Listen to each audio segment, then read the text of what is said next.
तो spherical mirror जो भी होगा वो किसी एक स्फीयर का पार्ट माना जाएगा। जैसे ये एक स्फीयर है ना, इसका एक भाग काट लिए, यहाँ से काट लिए तो ये बन गया, इधर से काट लिए तो ये बन गया ना जी। स्फेरिकल मिरर, अच्छा ये कौन सा मिरर है? Convex mirror. कैसे जानते हो? बिना पॉलिश सरफेस के मिरर है रे, एक सरफेस पॉलिश करना होगा है ना, और एक रिफ्लेक्टिंग सरफेस होगा। ये क्या है? Reflecting surface. और ये क्या है? Polished surface. कौन सा सरफेस? बात समझ में आया? तो एक ऐसा मिरर, क्या एक ऐसा मिरर जिसमें आउटर सरफेस क्या है और इनर सरफेस का है, इनर सरफेस पॉलिश। देखो इसको अगर हम घुमाएंगे तो ये अंदर में आ जाएगा ना, स्फीयर के अंदर, ये स्फीयर के बाहर रहेगा, तो बाहरी सरफेस क्या हो गया? अंदर का सरफेस। इसको हम कह दिए कन्वेक्स मिरर। कॉनकेव मिरर देखिए, कॉनकेव मिरर में क्या होता है? अब देखो इसको गोल घुमा देंगे तो ऐसे हो जाएगा है? अंदर का सरफेस क्या हुआ? ये ना है रिफ्लेक्टिंग सरफेस। तो अंदर का सरफेस रिफ्लेक्टिंग सरफेस है और बाहर का सरफेस क्या है? पॉलिश्ड सरफेस है। कोई दिक्कत है? अच्छा,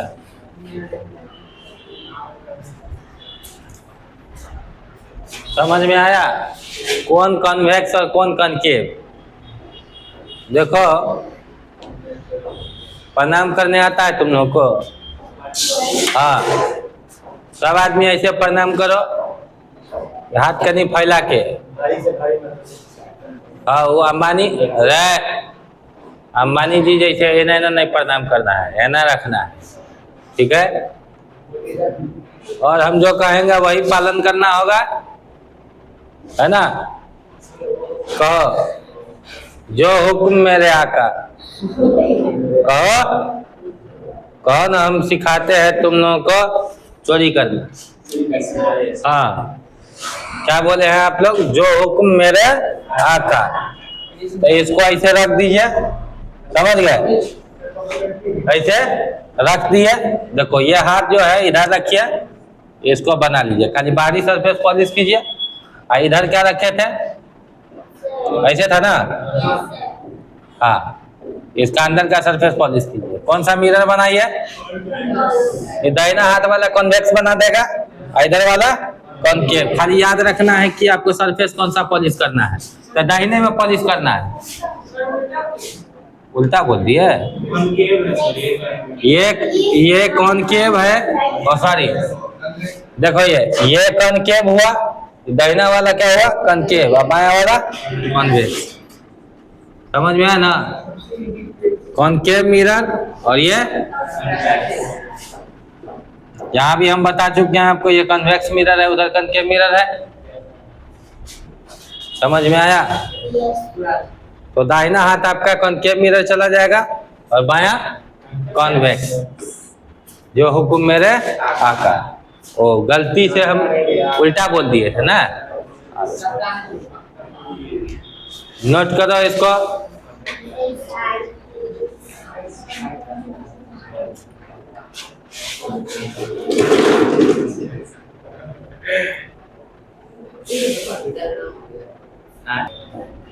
यहाँ ध्यान दीजिए, ये हमने कौन सा मिरर बनाया? Concave mirror. कौन सा मिरर? Concave mirror. तो कोई भी मिरर हो, कॉनकेव मिरर हो चाहे कॉन्वेक्स मिरर हो, ये कॉन्वेक्स मिरर है ना, इस मिरर के ज्योमेट्रिक सेंटर को, किस सेंटर को? मतलब ये मिरर है, इसका एकदम बीच वाला बिंदु है ना, इसको क्या कहेंगे? पोल। तो पोल क्या हो गया? Geometric centre. क्या हो गया? किसका? Of spherical mirror, plane mirror नहीं, geometric centre of spherical mirror.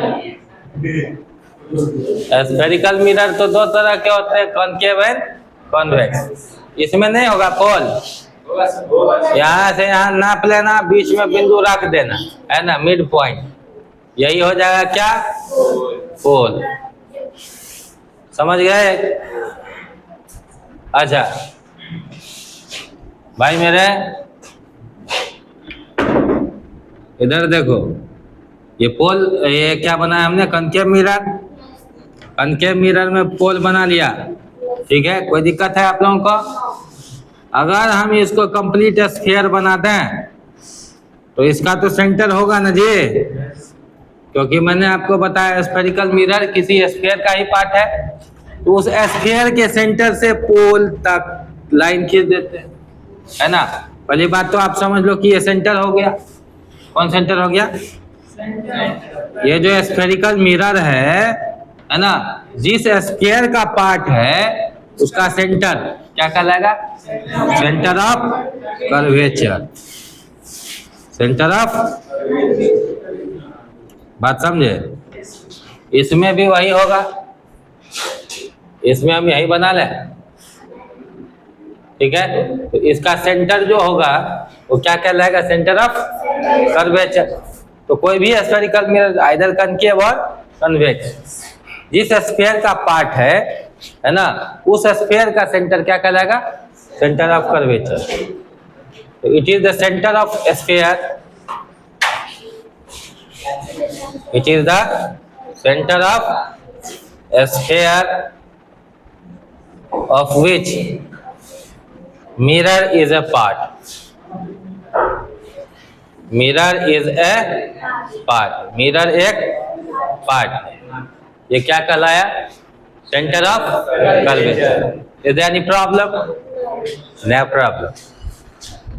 ठीक है, डेफिनेशन आप लोग समझ रहे हैं ना एकदम मजेदार तरीके से।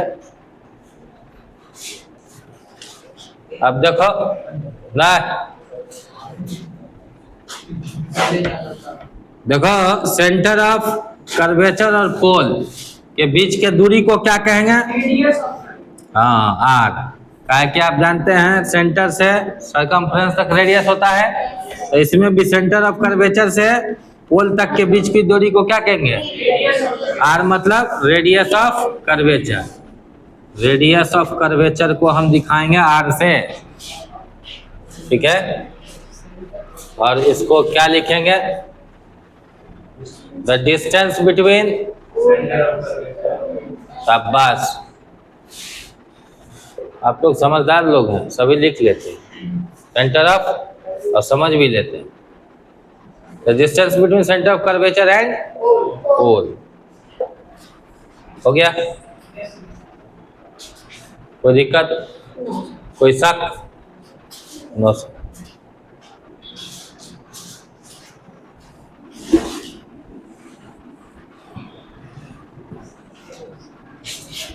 देखो बुआ,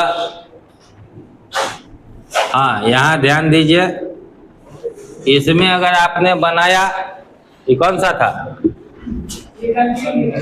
कॉनकेव मिरर था, क्या कॉन्वेक्स में नहीं होगा? कॉन्वेक्स मिरर में भी आप जानते हैं, है ना, ये पोल है और ये सेंटर ऑफ कर्वेचर। तो पोल और सेंटर ऑफ कर्वेचर के बीच की दूरी को क्या कहेंगे? आर, मतलब रेडियस ऑफ कर्वेचर। बार बार लिखने की आवश्यकता नहीं है, ठीक है। अच्छा, अब ये जो लाइन खींच दिए हम, ठीक है,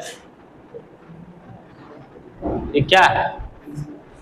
प्रिंसिपल एक्सेस है। तो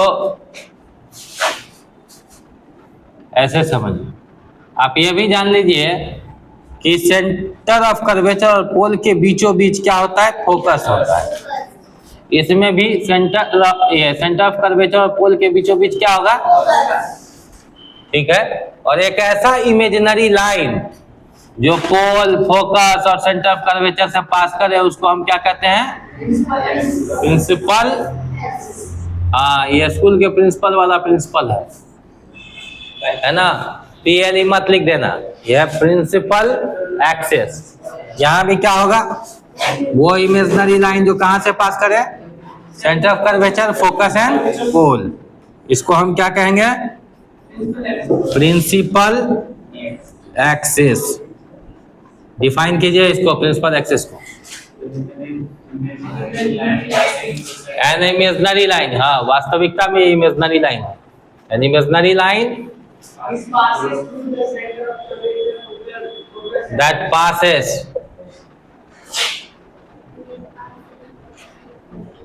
passes through pole, focus and red center of curvature। आप लोग इसको पूरा नाम लिख लीजिएगा, pole, focus and centre of curvature. एकदम क्लियर, क्रिस्टल क्लियर ना, वाह। बस इसी तरह होने चाहिए। इसको मिटा दें, नीचे वाला छोड़ दें, छोड़ दिया।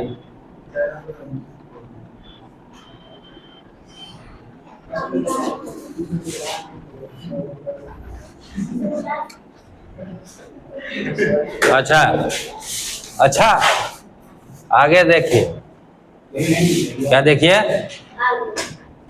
पीछे कौन बोलता है, देखिए यहाँ फोकस और पोल के बीच की दूरी को क्या कहेंगे, यहाँ से है ना फोकल लेंथ। फोकल लेंथ को F से दिखाते। यहाँ भी पोल और फोकस के बीच की दूरी को क्या कहेंगे, तो कहीं ऊपर लाइन खींच के दिखा देना, समझ में आया। तो फोकल लेंथ क्या हो गया, फोकल लेंथ को F से दिखाते हैं। The distance between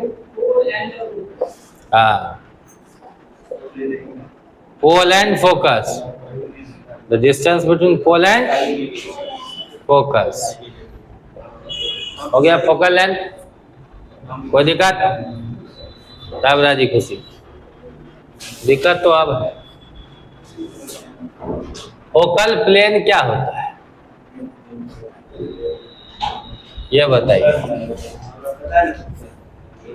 focal plane क्या होता है, कौन बताए। व्हाट इज फोकल प्लेन, नहीं पढ़ा, बता दिया जाए तो आप लोग ध्यान दीजिए इधर, उसके बाद समझिए। देखिए ये सब को हम मिटा देते हैं, हो गया। ये फोकस है ना जी, सेंटर ऑफ कर्वेचर और पोल के बीच में। अभी हम फोकस को डिफाइन नहीं किए हैं, ठीक है, करेंगे। अगर कोई इमेजिनरी लाइन फोकस से पास करे और इस तरह से पास करे कि प्रिंसिपल एक्सिस के साथ कितना डिग्री का कोण बनाए, तो इसको हम क्या कहेंगे, फोकल प्लेन। तो फोकल प्लेन क्या हुआ, focal plane is an imaginary line passing through focus and is perpendicular to principal axis, ठीक है। परपेंडिकुलर मतलब होता ही है कि 90 डिग्री बनाता है, बताओ यार। N imaginary line, N imaginary line passing through focus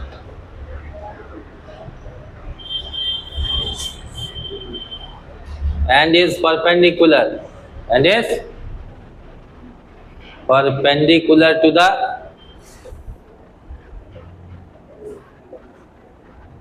principal axis। कहीं कोई दिक्कत नहीं, दिक्कत।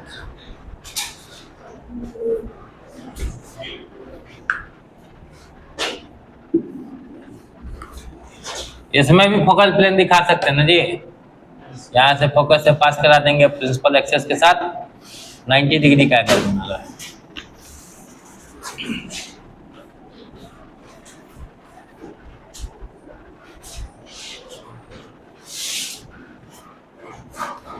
सारे टर्मिनोलॉजी को सीख लिया आपने रिलेटेड टू स्फेरिकल मिरर। चलिए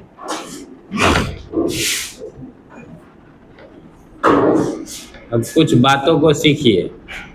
फोकस को हम तभी डिफाइन करेंगे जब रूल्स ऑफ इमेज फॉर्मेशन पे हम लोग चलेंगे, है ना। और हम लोग पहुंच गए हैं रूल्स ऑफ इमेज फॉर्मेशन। मतलब इमेज बनाने के लिए क्या क्या नियम है, ठीक है। ये कौन सा मिरर है सो बताइए? कॉनकेव मिरर, है ना। कॉनकेव मिरर है और इसमें पोल होगा ना जी, ऐसे लाइन खींच लें, इधर फोकस भी होगा और इधर सेंटर ऑफ कर्वेचर भी होगा। यहाँ तक समझ गए? ये सेंटर ऑफ कर्वेचर है, इसके बीच की दूरी को ना कहेंगे, सेंटर ऑफ कर्वेचर और पोल के बीच की दूरी को ना कहेंगे रेडियस ऑफ कर्वेचर। तो भाई मेरे, अगर कोई रे ऑफ लाइट पैरेलल होगा किसके? प्रिंसिपल एक्सिस के, तो रिफ्लेक्शन के बाद ये क्या करेगा? फोकस से पास करेगा। ये बात समझ गए? ये कौन प्रिंसिपल एक्सिस है? आप जानते हैं सी, एफ और पी से जो लाइन पास करेगा वही प्रिंसिपल एक्सिस है ना, इमेजिनरी लाइन है। और जब कोई रे ऑफ लाइट पैरेलल होगा प्रिंसिपल एक्सिस के, मतलब इस प्रिंसिपल एक्सिस के पैरेलल होगा, तो रिफ्लेक्शन के बाद कहाँ से पास करेगा? तो फोकस को कैसे डिफाइन करेंगे? दोनों के फोकस को अलग अलग डिफाइन करना होगा, समझिए। बहुत आसान बात है, इसी में थोड़ा सा हम बदलाव कर देंगे कि अगर कोई रे ऑफ लाइट, है ना, रे ऑफ लाइट इंसिडेंट हो इस पर, कॉनकेव मिरर पर, और वो रे ऑफ लाइट पैरेलल हो किसके? प्रिंसिपल एक्सिस के, तो आफ्टर रिफ्लेक्शन, रिफ्लेक्शन के बाद ये क्या होगा? एक पॉइंट से पास करेगा, प्रिंसिपल एक्सिस के एक पॉइंट से पास करेगा, और जिस पॉइंट से पास करेगा उसी पॉइंट को क्या कहेंगे? फोकस। समझ में आया? तो अगर हमको डिफाइन करना हो फोकस ऑफ कॉनकेव मिरर, तो क्या कहेंगे?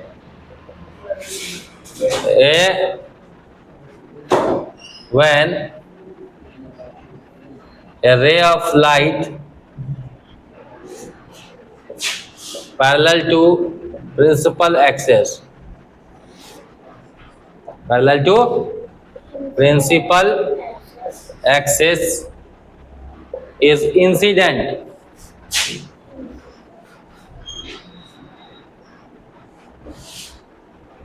on a spherical, नहीं, on a concave mirror,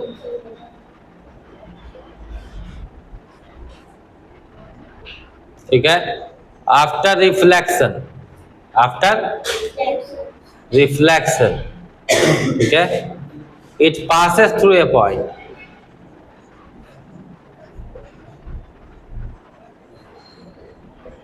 और ये किस पॉइंट से पास करता है? On, it passes through a point on principal axis.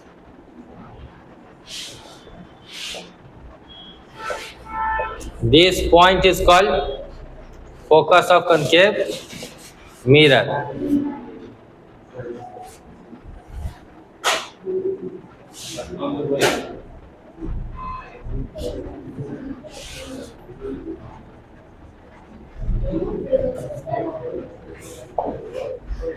हो गया?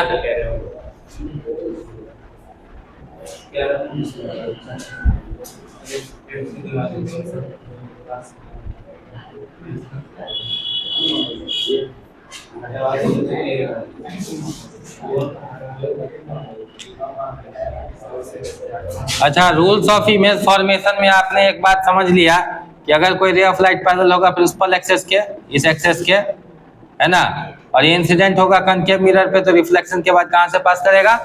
फोकस, ठीक है। अब इसी बात को कॉन्वेक्स मिरर में भी आप समझ लीजिए। कौन से मिरर में? Convex mirror.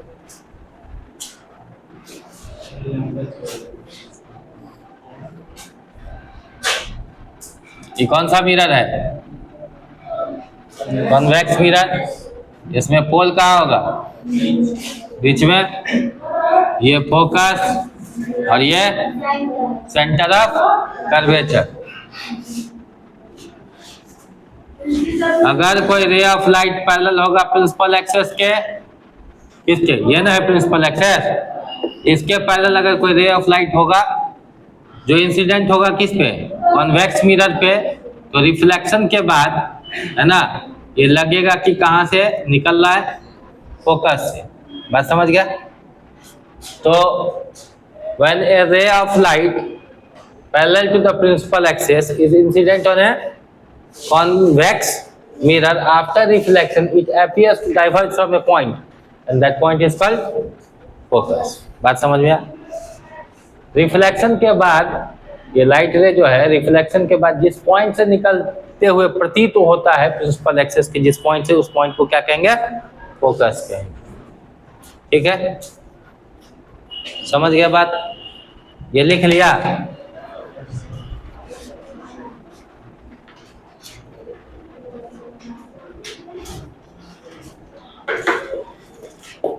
रोक दो।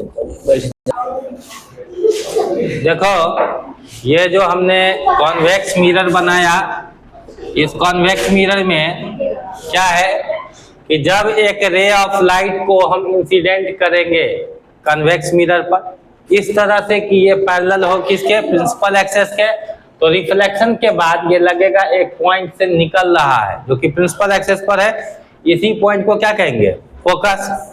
और रूल्स में क्या है कि अगर कोई रे ऑफ लाइट इस प्रिंसिपल एक्सेस के पैरेलल हो तो रिफ्लेक्शन के बाद ये डाइवर्ज कर जाएगा, लगेगा कहाँ से डाइवर्ज कर रहा है, फोकस से। कहाँ से, फोकस। ये बात समझ गए? तो फोकस ऑफ कन्वेक्स मिरर इसको लिख लीजिए। अब रूल नंबर 2 पे आते हैं। किस पे आते हैं? एक तीर से हमने 2 निशाने लगा दिए, फोकस को भी डिफाइन कर लिया।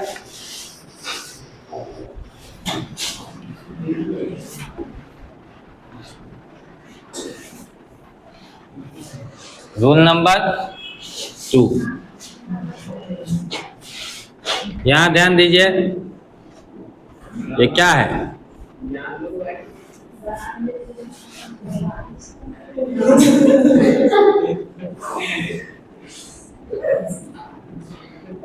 ये पोल है, ये फोकस है और ये सेंटर ऑफ कर्वेचर है ना? क्या है? पोल, फोकस, सेंटर ऑफ कर्वेचर। अगर कोई रे ऑफ लाइट, ठीक है, अगर फोकस से पास करेगा, कहाँ से पास करेगा, तो रिफ्लेक्शन के बाद ये पैरेलल हो जाएगा किसके, प्रिंसिपल, इस प्रिंसिपल एक्सेस के पैरेलल हो जाएगा। बात समझ में आया? अब दूसरा देखिए, ये कौन सा मिरर है, कॉन्वेक्स मिरर। इसमें भी ये पोल है, इस बात को समझ जाइए, नहीं समझेंगे तो आगे इमेज फॉर्मेशन नहीं होगा। ये पोल है, ये फोकस है और ये सेंटर ऑफ कर्वेचर है। इसमें जब कोई रे ऑफ लाइट किधर जाता है, फोकस की तरफ जाता है। जा किधर रहा है, हाँ, फोकस पर जा नहीं रहा है, फोकस की तरफ जा रहा है। ठीक है, तो रिफ्लेक्शन के बाद, यहीं से रिफ्लेक्शन, मिरर से रिफ्लेक्शन के बाद ये क्या हो जाएगा, पैरेलल किसके, इस प्रिंसिपल एक्सेस के ये पैरेलल हो गया। बात समझ गया? अगर कोई रे ऑफ लाइट फोकस से पास करेगा तो रिफ्लेक्शन के बाद ये क्या हो जाएगा, पैरेलल हो जाएगा किसके, इस प्रिंसिपल एक्सेस के। यही बात तो बताया।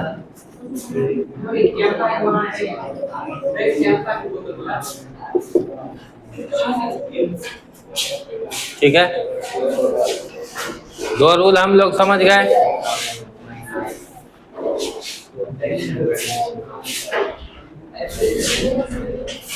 इसको मिटा दिया जाए।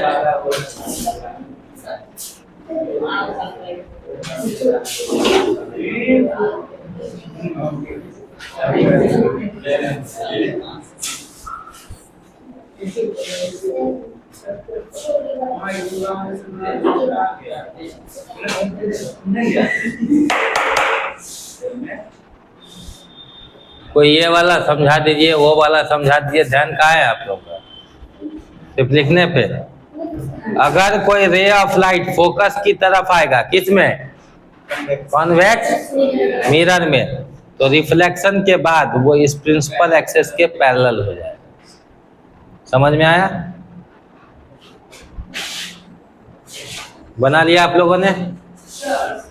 वर्टिकली पास करता है तो उसको बोलेंगे कि ऑब्जर्व ऐसा होगा कि पास करना। नहीं भाई, when a ray of light is incident towards the focus,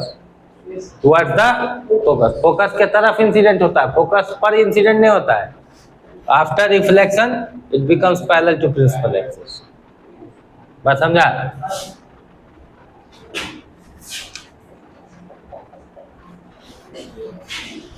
तीसरी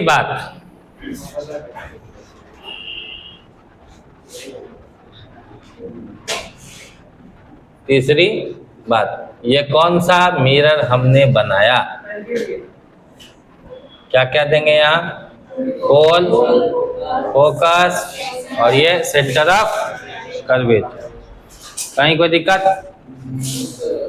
यहाँ तक कोई दिक्कत नहीं है ना? चलो, अगर कोई रे of light centre of curvature से पास करेगा, ठीक है, तो ये रिफ्लेक्शन के बाद कौन सा मिरर है, किससे रिफ्लेक्शन करेगा? कॉनकेव मिरर से। रिफ्लेक्शन के बाद वापस अपने ही पाथ पर चला जाएगा, रिट्रीट कर लेगा। क्या कर लेगा? मतलब अपने पाथ को दोहरा लेगा। जैसे हम इधर से जा रहे हैं, है ना, टकराने के बाद वापस उसी पाथ पर आ गए, वापस आ गए, ठीक है। ये क्या हुआ? तीसरा रूल है ना, सेंटर ऑफ कर्वेचर से पास करेगा तो रिफ्लेक्शन के बाद वो अपने ही पाथ को रिट्रीट कर लेगा। ये कौन सा मिरर? Convex mirror. पता है ना अब तो कोई दिक्कत नहीं। ये क्या है? पोल, ये फोकस और ये यहाँ क्या होगा? सेंटर ऑफ कर्वेचर तक पहुंच जाएगा क्या? नहीं। अगर ray of light centre of curvature की तरफ इंसिडेंट हो, कहाँ पे? सेंटर ऑफ कर्वेचर की तरफ इंसिडेंट हो, व्हेन रे of light is incident towards centre of curvature, तो यहीं तक ना है रिफ्लेक्टिंग सरफेस इसका। अंदर तो पॉली सरफेस है, तो यहीं से टकराने के बाद फिर वापस चल जाएगा, है ना। अंदर तो हम डॉटेड लाइन से इसलिए दिखा दिए हैं ताकि ये इंसिडेंट हो रहा है किधर? सेंटर ऑफ कर्वेचर की तरफ, ये मालूम पड़ जाए इसलिए। बात समझ गए? नहीं तो लाइट इसके बाद आएगा ही नहीं, यहीं तक आएगा। बात समझे? यहाँ से यहाँ तक आया, टकराने के बाद वापस चला। कोई दिक्कत? चलिए, इतनी बात समझ गए आप लोग?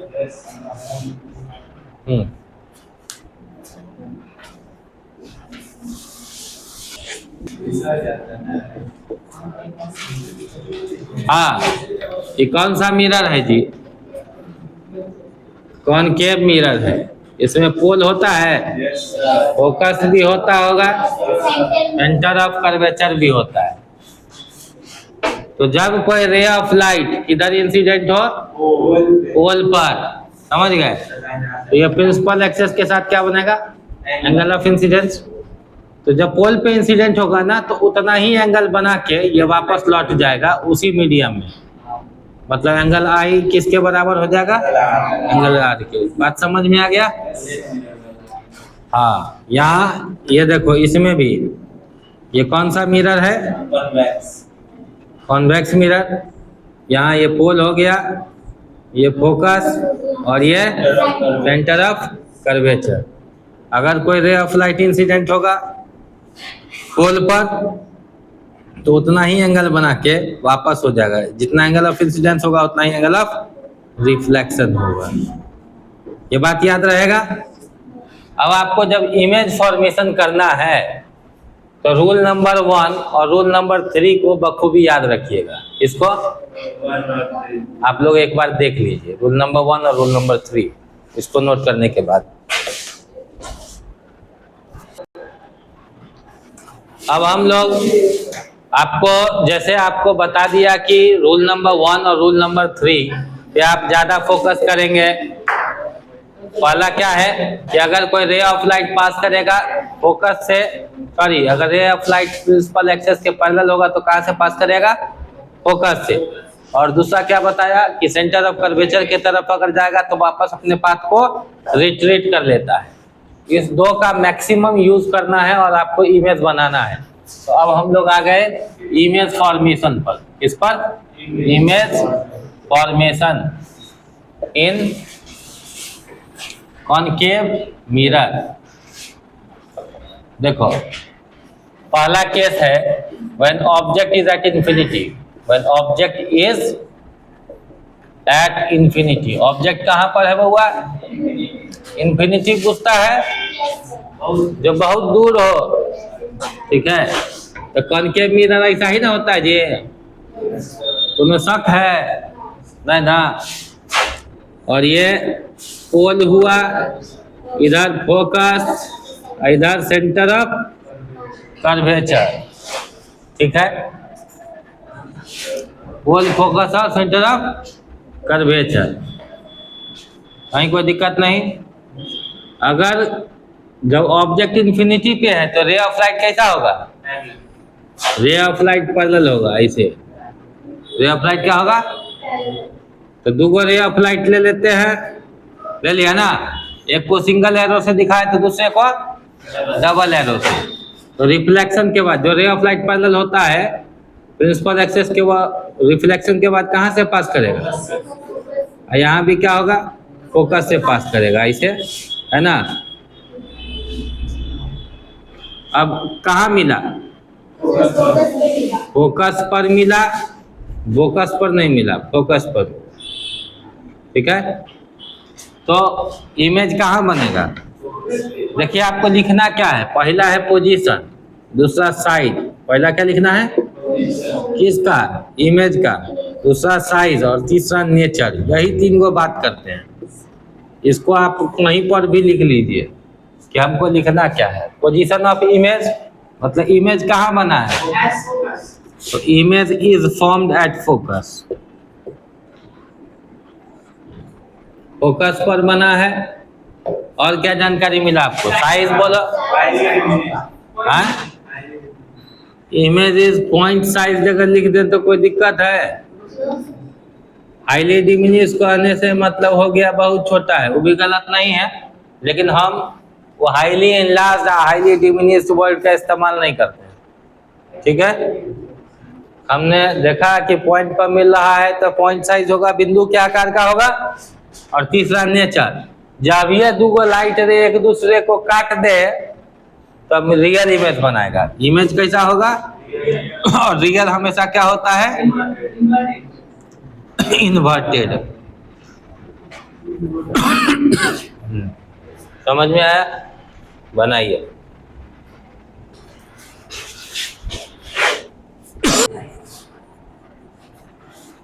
When object is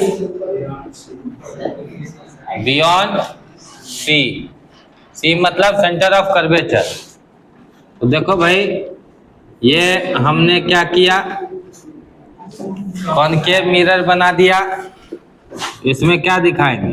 ये पोल, ये फोकस और ये सेंटर ऑफ कर्वेचर। कहीं कोई दिक्कत? तो जब ऑब्जेक्ट को सी के पीछे रखेंगे, है ना, कहीं सी से दूर करके रखो, ज़्यादा नज़दीकी दोस्ती अच्छा नहीं होता है ना। तो क्या करेंगे? यहाँ से एक रे ऑफ लाइट खींच लेंगे पैरेलल, हाँ, प्रिंसिपल एक्सिस के, समझा रे। दूगो लाइट रे हमेशा खींचना है, एगो सीधा खींच के टकरा के फोकस से पास कर दो, जो होगा फरिया लेंगे। तो कहीं बेईमानो आदमी है, चूंकि इस पे स्लिप करता है, ठीक है, तो देखिए से लाइट पास हो जाता है, हुए पर फोकस को घसका देते हैं। तुम लोग मत करना, समझे? वैसे तुम लोग भी यही कर रहोगे, हमको पता है। और दूसरा लाइट रे कहाँ से पास करना है? सेंटर ऑफ कर्वेचर, ठीक है। तो वापस आ जाएगा इसी पाथ पर। दोनों लाइट रे यहाँ पर मिला तो इमेज यही बना। कहाँ बना?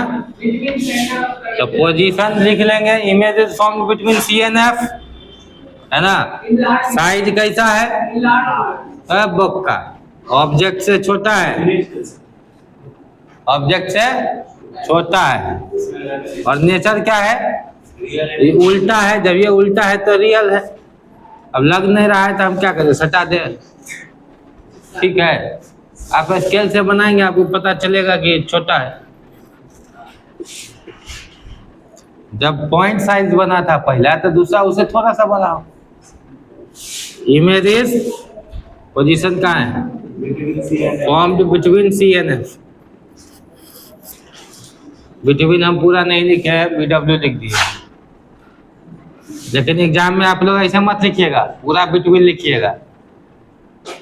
Image is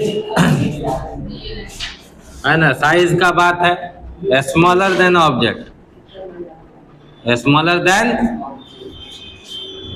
object. आप लोग इसी सीक्वेंस को फॉलो करेंगे। नेचर उल्टा है ना, उल्टा है तो रियल होबे करेगा, रियल एंड इन्वर्टेड। बात समझ गए?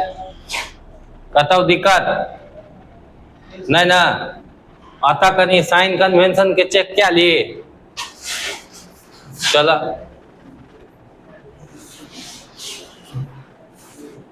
वैसे इसको कहीं और आगे दबा के लेते है ना, छोटा बन जाता है। ले तू सब खुश रह। हाँ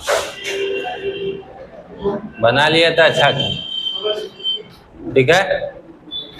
ए बुआ सब साइन कन्वेंशन बुझे छी ना? देखो पोल के दाहिना ऐसे हम एक्सेस खींच लिया है, बता दिए थे साइन कन्वेंशन। दाहिने में पॉजिटिव वैल्यू लेते हैं, बाईं ओर नेगेटिव, ऊपर पॉजिटिव और नीचे नेगेटिव, है ना। तो पोल के दाहिना में लेना है क्या? पॉजिटिव। अब पोल के बाएं में लेना है नेगेटिव।